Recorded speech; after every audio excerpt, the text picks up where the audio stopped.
Баршаларыңызға сәлем. Бүгін біз смородина вареньесін қайнатамыз. Смородинаны алып, жақсылап жуып, жапырақтарын бәрін теріп алып тастаймыз. Мясорубкадан өткізіп аламыз. Негізі бүтіндей де қайнатуға болады, бірақ маған осылай жасаған ұнайды. Өте дәмді, әдемі болады.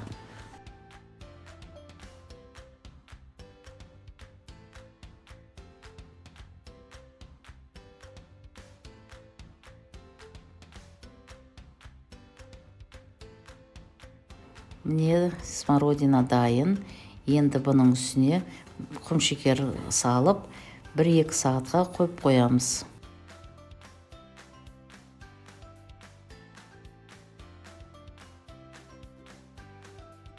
Құмшекерді смородинамен жақсылап араластырамыз.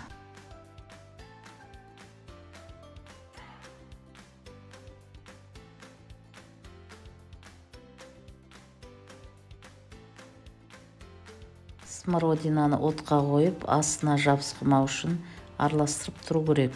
Смородинаны 1 сағаттай жай отта қайнатамыз, бетіндегі шыққан көбігін алып тастау керек. Негізі смородина вареньесіне су құймаса, ол суғаннан кейін қоюланып қалады. Сол үшін мен 1,5 литрдей су құйдым. Вареньеміз дайын, астарыңыз дәмді болсын.